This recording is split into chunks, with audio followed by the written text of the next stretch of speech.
Greetings, Chromatic Warriors. I've thrown my leg up in a casual fashion to precede this video with a slight announcement. Now, it's something new for me to do a game review and unboxing, and I had to move it into the kitchen, so the sound is a little weird. But just pretend that it's ASMR, or you were listening to a painting video inside of an airport terminal. But I still like the video, and I hope that you do too. So with those warnings out of the way, enjoy.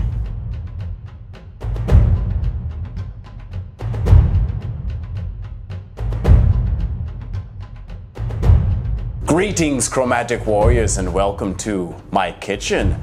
Many powerful proteins are cooked and consumed here. Also, fuel for the mind. So I've abandoned the studio because I needed to spread out a little bit. I'm a little out of my element. Hold on. Yeah. All right. There. I need this. Oh, this too. I need this. I need some cool guy stuff. Some set dressing that won't fall down and puncture my arteries. It's going great. What's inside the box? Well, many of the beautiful models that you are familiar with and have come to know and expect from Games Workshop, giving you a myriad of colorful characters and powerful protagonists, and basically a Trench Crusade army in a box. Yeah, you've got a wide variety of enemies from large to small, various, Nurgle creatures. It's always fun to see new ones too, a little kind of different spin on the classic troop types that you're used to. You're going to find many envelopes full of cards of all varieties. We'll get into that. It's a really cool campaign system, but you also have your hero cards, your enemy cards, and certain rewards that you will accumulate throughout your quests. You have action cards, status cards, oh boy, all the cards, all the black envelopes. But do not forget the most important and biggest, blackest envelope of all.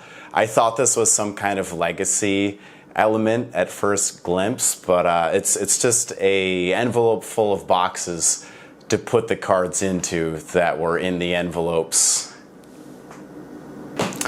Happens all the time. And of course you get little tokens and cardboard chits to symbolize all your goals and happenings. There's one that it's 4 different hex tokens that make a boat. See when that comes into play. Let's take a look at the board itself. So let me clear these models away. Painted up the characters for the starting scenario just so I could give it a try. See your initiative track up here. But at first glance, I was a little turned off by this. I'm more used to, separate cardboard rooms or three-dimensional scenic elements. But once I took it out of the box and I opened it up, it's very easy to visualize. And what better way to play out a narrative than the game being an actual book, right? Like, the more you go through these, the pages inspire. The artwork is really cool. You'll notice, various symbols that relate to the scenarios where placement goes, but also there are certain colored hexes. This one being the yellow dotted outline reduces your movement by 1. These red hexes are hazardous, and I'm still digging into the game. But yeah, this is just very cool board, I think. And if you look up at the top, you have your initiative tracker. So we'll go heroes, enemies, and that's a round. And then up top is how many rounds total the game will be. So sometimes you're limited. Generally, from what I've seen, it's 4 or 5 rounds to get the mission done. So kind of has you having to do things efficiently. All right, so actual game play. We'll talk about that in a moment. Let me just replace everybody. I have them all set up for the first scenario. Yeah, real quick. Like I said, I was inspired when I started looking through this game, so I painted up all the characters for the first scenario, and I came up with an efficient way of painting up those characters, kind of using some spray paint and the airbrush. Very quick and effective, but I'll have more on that later. I've created a separate tutorial about how I can paint this efficiently. But I think that is key and something to consider when you're looking at a box that's going to give you 50 plus models and potentially jam you up, for quite a while. Oh, hi there. I've put both of my legs up in a very casual fashion to just pose the question, have you considered hitting like and subscribe or checking the helpful links down below in the description? It's all kinds of discounts and other websites to visit after you're done watching this video.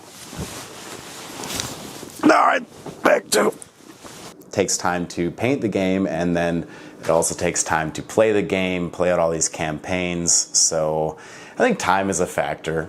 And also space. Time and space. How much room does it take up? Well, since the game board is fixed to the size of this book, and generally you have 4 characters going at a time. Later on, you get some other party members and swap them out, but you have 4 characters. You'll have your enemy cards, they can kind of occupy the track over here, your scenario, some various status cards over here. Sometimes, enemies will not attack the hero, but immobilize them. There's kind of different statuses you can acquire, and the reward system, of course, is what keeps us all going. So, altogether, it takes up about 30 inches by 30 inches. Good to know. And like I was saying before, this game looks appealing. I like the design language of it, and the only way to really see how that feels is to play it out. So for video pleasure, I painted up all the characters for this first scenario, and I just wanted to demonstrate how the actions work and how the combat sequence goes. All right, let me make sure I'm centered up. So I'm just going to pull up Bren right here. Place her here. These are your 3 core abilities. Now, I'm still learning this, and this doesn't make sense to me. The way I'm going to explain it, like I understand the function, but I don't have an elevator pitch on this. So you have your 3 choices for core abilities. Let's say I want to move. I can tap aid. So now I've gained an energy, right? And now I get to flip another card, something like this. This allows me to move, basically. And your movement is a D6. So yeah, I can jump up 2. Now I can also move a second time by spending the attack ability. And now for my third action, all that would be left would be the choice. I could potentially move 3 times. I kind of understand what's trying to do, where it limits your choices. Like you may, if you just attack, you might be weighted in place because you spent your movement card, your aid card. These are all separate abilities. There's only one that's going to erase an enemy from the table. Like I can play it out. That's kind of a new mechanic to me, but that's half the joy in starting a new game. Figuring out that design language. Each character also, you can see they've got their little bonus abilities. I like hers. I think she gets to, yeah, she's like a kind of a looter and scooter, and when she slays an enemy with a health of 3 or more, she gets an extra reward. You can get an additional reward card and use the loot ability at a cost of 0 energy. So she's got sticky fingers, as they say. Yeah, before you discard one of this hero's reward cards on a 4+, that reward card is not discarded. Yeah, they all have a little special piece of equipment, but for that, let's take a look at Edmarc Valorian. This is your sort of tanky character because the equipment he comes with, I'm not sure if you get this immediately, or it says upgraded equipment. I don't know if the characters start with special items or not yet. I've just taken a surface level view on this. But look at his special piece of equipment. If you block 1 hit scored, you can do 1 point of damage to an enemy. So how does that go? Here we have the valiant Edmarc in conflict with a Mire Kelpie. he gets to throw 2 dice, hitting out of 3 or more. Easy peasy. So I hit once, that does 1 point of damage. If I rolled a 6, that would do 2 points of damage. And then the enemy would get to make an armor save. However, looking at the Mire Kelpies, you can see the defense is 0. So it's just automatically removed. Also, when you're looking at the Mire Kelpies card, you may notice the the enemy, the AI. So here, as you're moving along the turn tracker, on the second turn you'll be up to the red level, right? So you start off determining what they do by just rolling the black dice. You can have a regroup action, move and attack, a savage all-out attack. There's a whole chart inside of the book, and yeah, sometimes they do a quick attack and run away. It's not always just piling onto the heroes.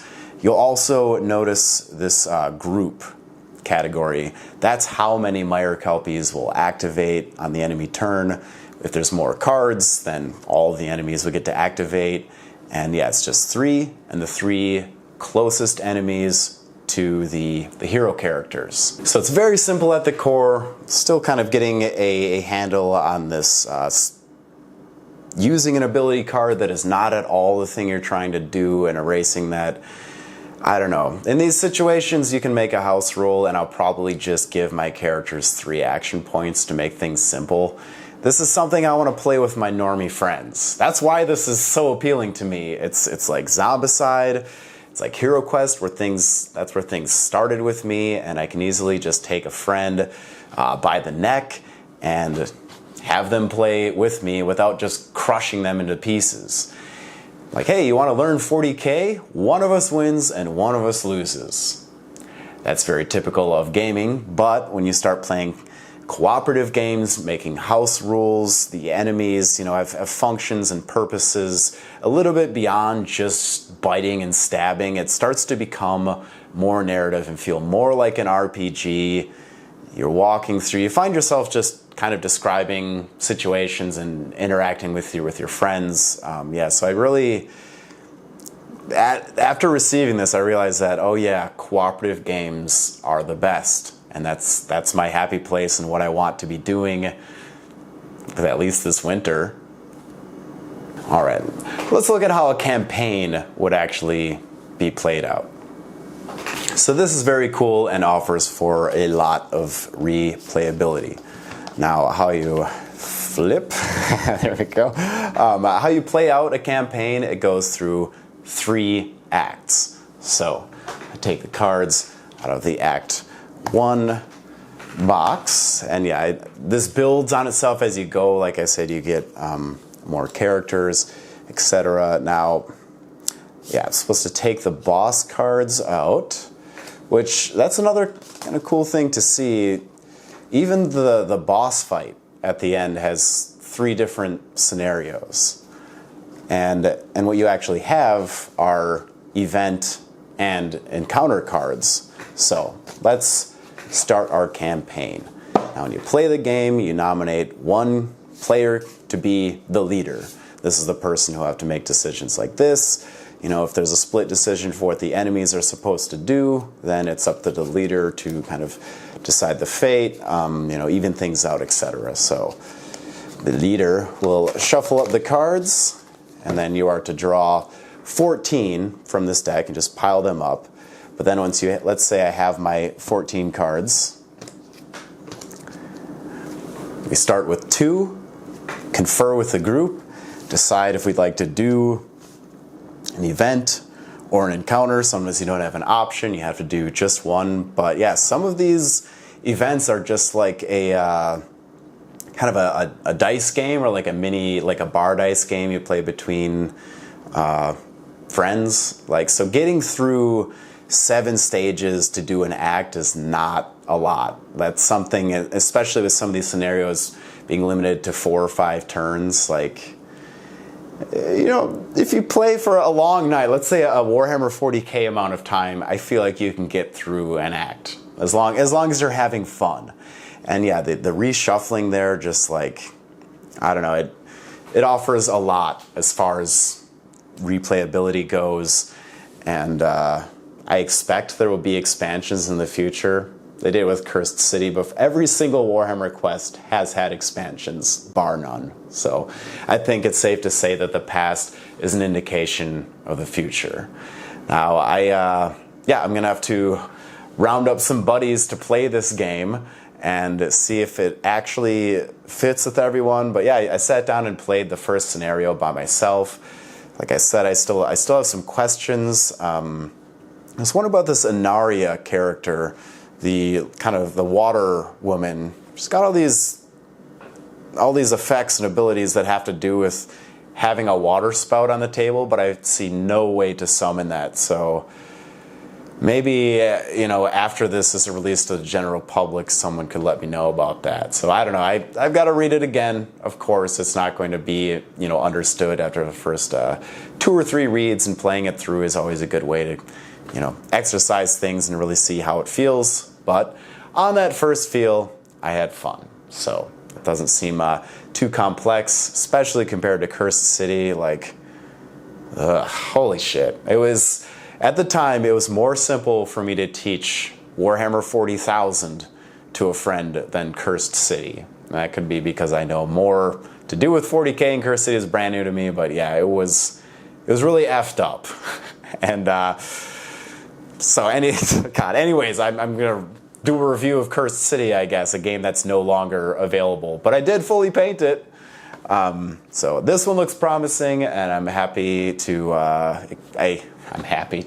wow. I would expect some expansions, and I'll be excited to paint up those expansions, because yeah, I'm going to keep clipping along with it with this kind of mid-efficient way of painting. But anyway, I have to pick all this stuff up. So I hope you enjoyed this video, doing something a little bit different and just showing what's in the box and a little bit of how you can expect the gameplay to go. So, all right.